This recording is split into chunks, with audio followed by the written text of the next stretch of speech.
O luto é necessário, é legítimo, mas ele tem que ter tempo de duração. Quero fazer umas perguntinhas que vieram da comunidade que quando a gente contou que você estaria aqui. Muitas perguntas, a gente selecionou algumas. Bom, pergunta da Rosane Borba. Passei por 2 FIVs que não deram certo e meu psicológico ficou bem abalado. Desde 2023, não consigo voltar para continuar o tratamento. Pareço estar bloqueada com tudo o que houve. Às vezes quero, mas minha cabeça começa a pensar em muitas coisas e acabo desistindo. A resistência. Como posso trabalhar essa questão na psiquiatria? Tenho medo de não ser ouvida, me sinto sozinha mesmo rodeada de pessoas. Eu acho assim, que tem uma questão, não sei quanto tempo foi a última tentativa, porque tem uma tristeza que é um luto de uma perda, normal. Só que tem que luto é algo que tem tempo de duração.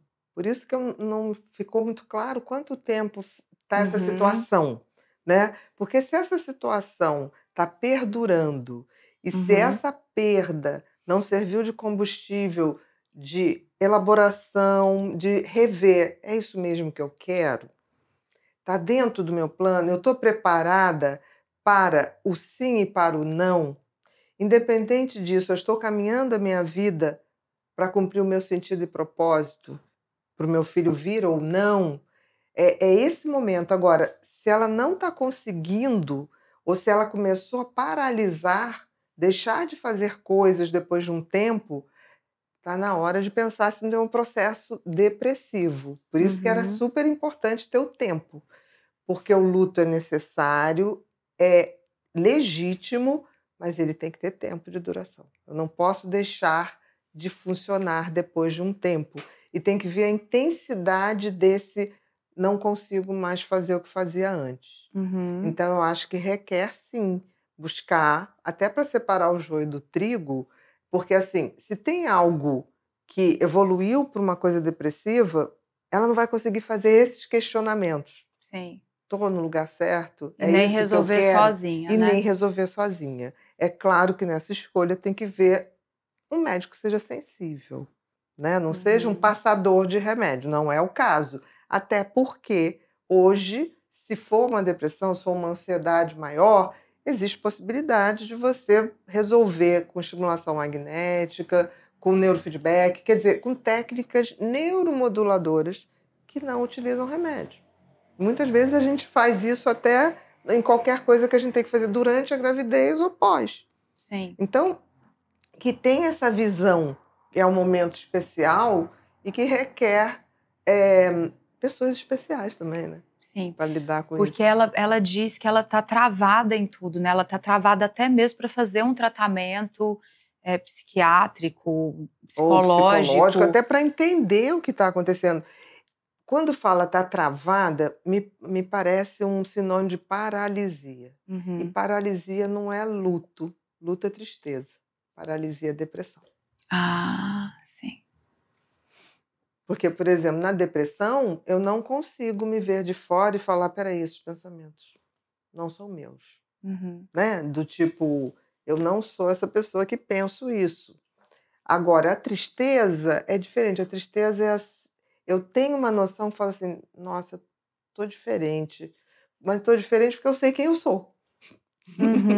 Sim. Quem sou eu, né? Mas quando a pessoa está deprimida, ela não consegue fazer esse movimento. Aí eu tô falando isso porque, de repente, ela está paralisada. E aí, se isso for uma depressão ainda que leve, o que acontece? Ela não consegue fazer isso que a gente colocou, de ir para dentro, porque o dentro está vazio. Sim. Então, Rosane, buscar ajuda, o melhor de um caminho. psiquiatra sensível, que tenha essa sensibilidade de entendimento e acolhimento. Sim. A Márcia. Esperei tanto pelo meu positivo e agora que estou grávida só sinto medo. Medo de morrer no parto, de não dar conta, de não ser uma boa mãe. Isso é normal? Em que ponto vira um sinal de alerta para buscar ajuda? a gente tem que ver em qual período ela está da gestação. Mas assim, é super normal, é absolutamente normal pelas mudanças hormonais, que fazem com que o cérebro passe a também agir de forma totalmente diferente. Então, é muito comum a ansiedade. Ansiedade é medo, é a mesma coisa. Então, os pensamentos ficam mais negativos, o medo de perder, o medo de dar conta, o medo de ser capaz. Isso é importante, tá? E é legítimo o que ela está sentindo. A questão é se isso começa a tomar conta da vida inteira, é hora de pedir ajuda.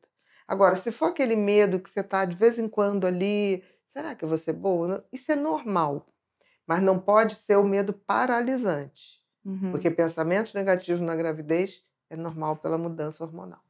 Mas se chegou para paralisar, buscar ajuda. Em 35 anos de consultório, pude observar um padrão comportamental que se repetia. A pessoa estava clinicamente estável, mas existencialmente vazia por dentro. Sintomas e sentido ou propósito de vida são universos bem diferentes. O remédio reduz o ruído mental, mas é o porquê viver que escolhe a música que irá tocar na sua mente. Sem direção, o cérebro repete sem refletir as ações em um modo automático. Com direção, a atenção e a motivação se alinham. Por isso, durante esse Setembro Amarelo, decidi disponibilizar todos os meus cursos com 50% de desconto. Não é estratégia comercial, é reconhecimento de uma realidade muito dura. O desconto de 50% é válido apenas até dia 30 de setembro. Vamos te mostrar que existe um mapa possível para fazer a sua vida sair do vazio existencial. Se você está pronta para transformar intenção em prática, clique no link abaixo e inscreva-se agora.